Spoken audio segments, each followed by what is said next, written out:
telephone service from Newcastle Central. Hi, welcome to Lime Street. I hope you had a good trip in today. I wondered if you'd noticed the Merseyside Express on your way in. The interesting thing was the logo on the front, which was the Turbomotive, of course.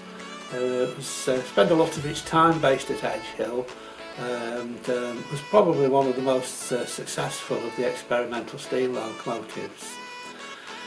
As the time of now filming, we're still in the COVID lockdown, which of course for all of us has been a nightmare, but I'm sure like me you found the silver lining being your railway.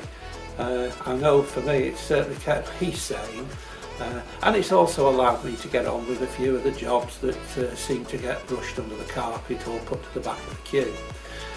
One of the big ones I've dealt with, of course, is the dreaded ballasting, and the amount that I had to do, along with the other ancillary things such as the point rodding and the barrowways, the time frame I'd needed for that, I just couldn't get it in between the slots for exhibitions. So this has been a golden opportunity to get that done. So what I'd like to do now is to show you around the railway, in particular first off the things I've been doing during lockdown. So the dreaded ballasting, that's probably been the major job that I've undertaken during this lockdown period. And as this shot shows, the bulk of it's been within the station limits, or should I say the platform limits. All the platforms this side of the pillars you can see there have been ballasted, along with two roads on the far side. The other area to be ballasted was of course the station throat, and all the point work on this incidentally is the plywood and riveted construction. And of course that meant to say that before cosmetic chairs could be applied, we had to grind away the sides of the rivets, and then when all that detailing was done, then we were able to paint all the sides of the rails ready for the next stage. Next was the marking out of the point rodding runs on the cook and working out where the individual stools would be placed. They were then fitted, and then I had to dig out the cork under each of the sleepers where the rods crossed under the track. After that, the rods could be fitted along with their associated right angle cranks. Quite a few there, as you can see. So now we're just about ready for the ballasting, but prior to putting the actual ballast down, I did all the cindering work, as you can see on this shot. Once that glue had all set with the cindering, then we got down to the ballasting, which was done in the usual way, packing in the ballast in between the track, making it all tidy and neat, and then using the usual PVA and water. I've installed all the facing point locks on all the points. They're all individually rodded back to the signal box. As you may know, they're required by the Board of Trade for any point work that's likely to have passenger trains travelling over the top. Another feature I've done as well are these compensators. These are installed wherever the point rodding is susceptible to expansion due to heat. There's not a lot of that in Lime Street area because of course that's in a cutting, so there isn't much sun, but nevertheless on the longer rods I have installed them. So with the point rodding complete, the only job left now is to put in the barrowways to allow the signal to get across with his bike when he's going on and off duty. And I also got a bridge in there across all the point rods. So that now just left one more job to do to finish the whole thing off, and I'm sure by now you've realised what that is. And that of course is the weathering. This was all done by Rob on the spine board some time ago now. So hopefully when all this COVID thing's over, we'll be able to get Rob over and get all this new ballasting weathered. Another project that I've done during the COVID lockdown came about 2 years ago when we took the railway to the NEC show. During one of my off periods from running the railway, I had to walk round and I came across this lovely resin cast chimney, and I thought, well, this would be great to have on the railway, and it would be even better if I get it to actually work. So what I'd like to do now is take you through the process on how I actually got it working on the railway. Well, after several false starts, I decided to give up on the basic idea of the Zoo type unit where you've got oil involved, because of course what you're getting in the smoke that comes out is tiny molecules of oil, and this is going to be dispersed over your layout, and with time you're going to have a nasty build-up of oils all over the layout, and that couldn't be very good on your rails for traction. So I looked elsewhere, and what I found is it was something in the garden centres. They have these little ornate ponds, little small things like fairy gardens, and you'll see like smoke or mist on the top. And so when I investigated this, I found that you could buy these little units online, and they're quite reasonable to buy really, and I could adapt the thing to work using another chimney which had a hole drilled all the way through it and a tube sticking out the base, and then on the baseboard we drilled a suitably sized diameter hole, and the chimney would go through it, and then I would fit a unit underneath it to generate the steam. So the idea I came up with for this unit was this tank, and this is designed, custom made, to fit in the available space under the baseboard where the chimney was going to be mounted. It's broken down basically into three separate compartments. The first one is where we fit a fan in the top, and that produces air pressure in that compartment, which is forced through into the central compartment through a slot. This central compartment has all the water in it and the actual unit, and that bubbles and boils away, producing the steam. Of course, the basic principle to this unit is that there's a ceramic disc which is vibrated at very high rate of knots, and that in turn vibrates the molecules of water, causing friction, which in turn produces the steam. So the issue is that we've got to keep this first chamber as dry as we can, because we've got an electric fan in the top, hence the divider and the slight slot at the top. The water level is usually only so far up, but just the right amount to allow for the unit to work. And then we have another slot in the between the second and the third chamber where the steam is forced, and then from there of course it is pushed up the chimney, and we get a nice flow of steam coming out of the top of the chimney. So here we have the unit now all made up, ready for installation. As you probably can see now, this cable here plugs into the control panel, and the wires lead both to the fan, which is now fitted in the top, and also to the unit inside that produces the steam. You can probably make out in there the unit itself, and also of course I've refitted the lid, which you obviously have got to have to stop the steam going all over the place, and around the edge that's been sealed with tacky wax, which when you warm it with a hairdryer it gives a good seal to stop any escape from the outlet port there. What I have here is this metal tube which fits through the top of that goes through the top of the baseboard and into the hole there, into that exhaust chamber, and that flange at the top stops it going right through, and then of course the chimney then slots into that. So there we have it, the whole unit ready for fitting. Just another little point to show you before we go any further.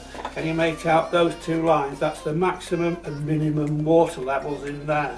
If you have too much water in, then it escapes into these other chambers. Once you drop below that level, this unit has some form of an automatic cut-off when there's not enough water in the tank to produce steam. So what I'd like to do now is take you around the back of the layout and show you it all working. So here we see the smoke unit now in place at the back of the layout, and this is the tube I showed you before, just pushing it down, and that holds the whole unit firm in the baseboard, and next to there you can see the cable running to the plug, which then leads into the control panel. So basically on the control panel we have two switches. The bottom one is an override switch for the fan. When you've finished using the smoke unit, you find that you get a build-up of condensation in the third chamber. So with that you can run that fan and leave that running for a while to try and clear it a bit. The top switch is the main control for the whole unit. When you switch it to the right, it's selecting the automatic feed, so under control from other circuitry on the layout you can make this unit come on and off at a pre-programmed rate.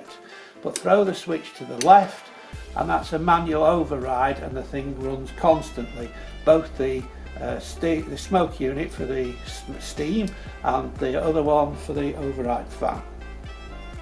So all we have to do now is plug the chimney in and switch on, and we should have smoke.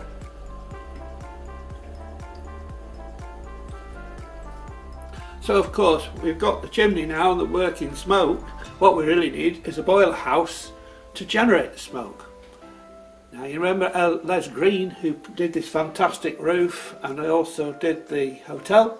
Well, enter Les again with this fantastic boiler house. It even has opening sliding doors.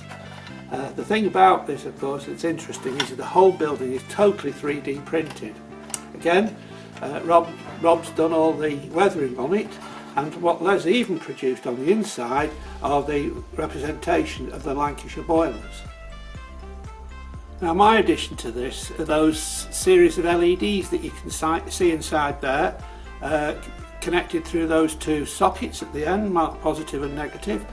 Those are a special type of LED that flash, and as they all flash at slightly different periods, they give a really good flickering effect, which shows as though the fire doors are open and you're getting some coal shoveled. So there we have it now, the boiler house in position next to the chimney, and you can see the flickering effect from those LEDs. Obviously the situation there is the fire doors being open, and that's the glow you get coming out of the boilers. You could use a similar effect if you wanted to represent a building on fire, I suppose. Well, that's it then. Working chimney, smoke effect, and a boiler house with the flicker effect from the doors of the boiler. I think you can just about make out the flicker in the top right corner of those doors.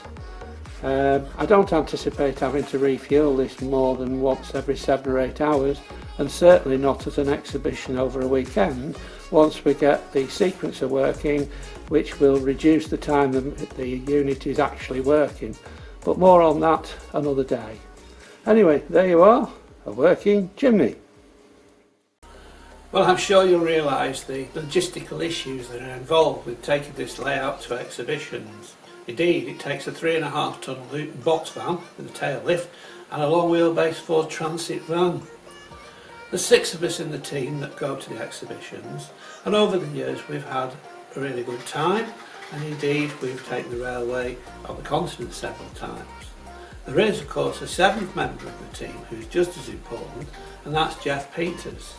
Jeff has been responsible for all the electronics that are on the layout, including this fantastic panel that he made. One of the questions we get asked is, given all the electronics we have, how come we haven't gone DCC? Well, the thing is, in the first instance, it's over 40 years since I started building the layout, and at that time DCC hadn't come along, although we had seen the Hornby 01 system, which hadn't been very successful. Jeff has over the years produced several systems for the layout, one of which is our sound system. So now I would like to give you a quick overview of the sound system. The control unit for the sound system is mounted centrally between the 2 operating positions on the main panel to give both operators equal access to the system. The unit is connected to the baseboards via an umbilical. That in turn is wired through the spine wiring of the layout through to this plug here that connects the unit through to this main circuit board. The core of the system on this circuit board are these 3 units here known as WAV triggers. You can think of those basically as like a digital player. They have little mini cards in there with all the sound files that they all individually play. They have a feature which is that they can be individually controlled to work as a stereo unit playing 2 channels, or you can control them separately so that you have 2 channels per unit. I use them in the latter mode, i.e. as mono players, so therefore I have a 6-channel sound system, and from the output of those we go through these 6 amplifiers, which in turn lead to these 6 outputs to the speakers. We also have 6 individual pots so that we can adjust the volume of each speaker relative to each other as we would want it to be.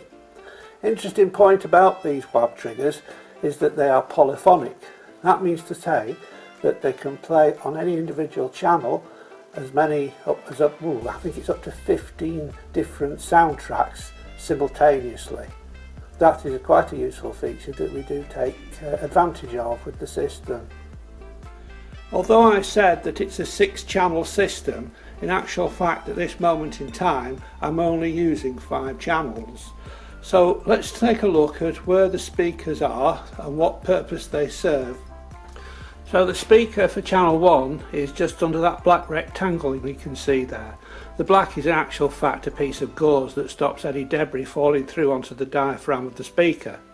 The sound comes up between the pavement and the hotel when it's in position, and it reflects nicely off the front of the building. We use this channel purely for the ambient sounds of the street. I managed to find various sound files on the internet for streets such as walking footsteps, sound of cars going past, horns, trams going ting ting, all sorts of stuff. You've even got a seagull if you listen close enough. The track itself is about 6 minutes long, and we have another feature used on this one that you get with the wave trigger, which is to be able to loop it, and when it loops it's pretty well seamless.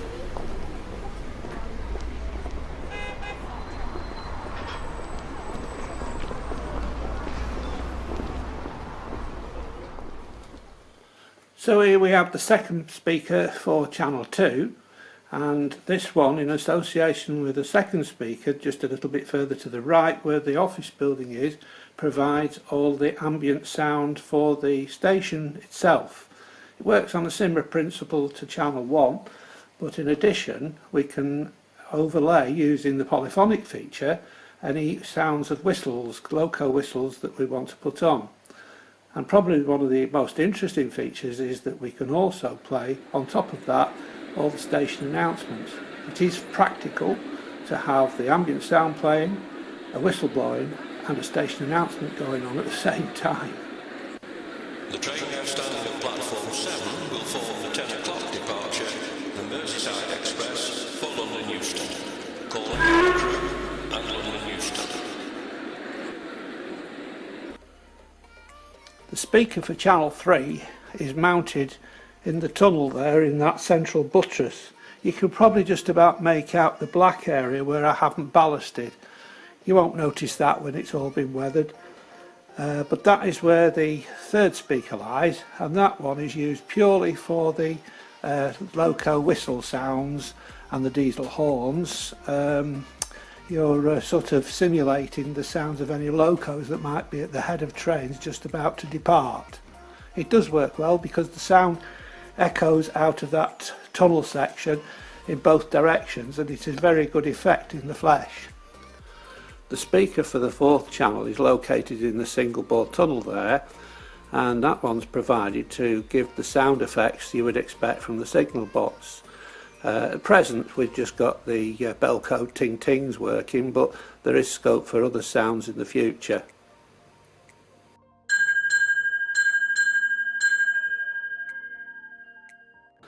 And finally, the speaker for channel 5 is located, would you believe, actually under the baseboard, and the sound is directed through the curtain. It is underneath the gantry there, and obviously therefore we use that one for the sound effects of the horns and whistles of the locos that are stood at the gantry.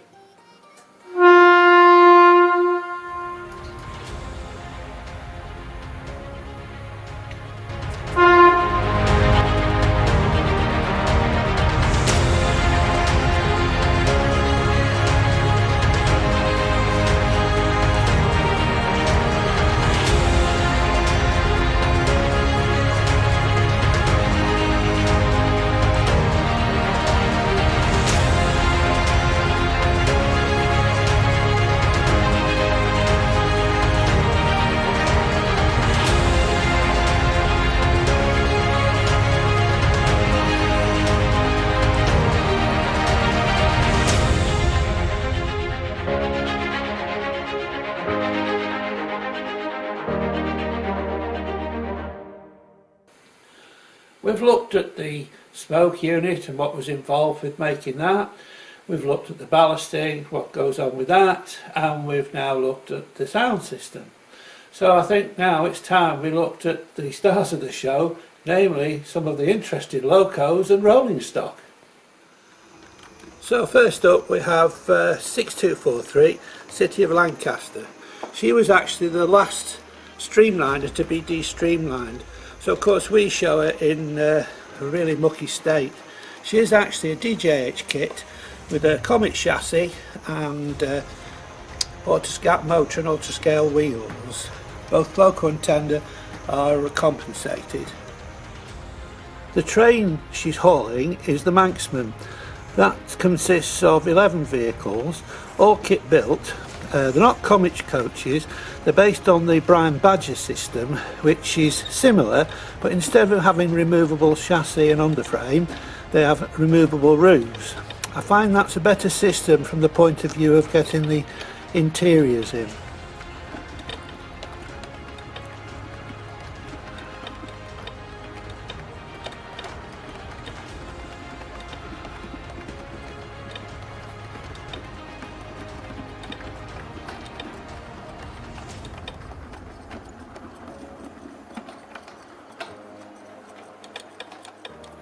Well, no prizes for guessing this one.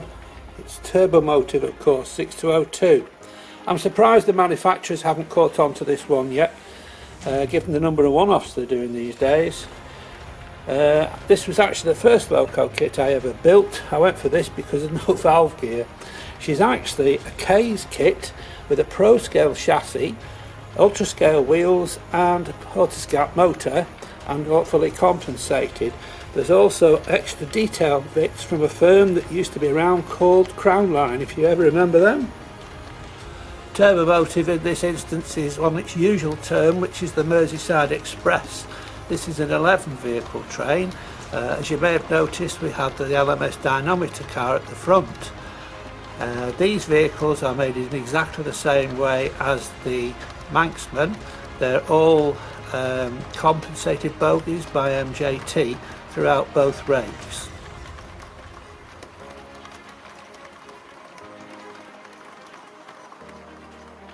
Next we have our flagship loco, 6247 City of Liverpool. She was built for me by Les Green. He's not only brilliant at doing buildings, he's also brilliant at doing locos and rolling stock. I'm keeping this one in pristine condition because ultimately I hope to have a copy of the Royal Train. The train the loco's pulling is the overnight sleeper from Glasgow. It's only 7 vehicles long with a Duchess on the front. The reason for this, of course, is that the train split at Wigan and the other half went to Manchester. The vehicles are all built by Les, and they even feature the ladders, etc. on the individual sleeping compartments, 3D printed by Les. Absolutely magic.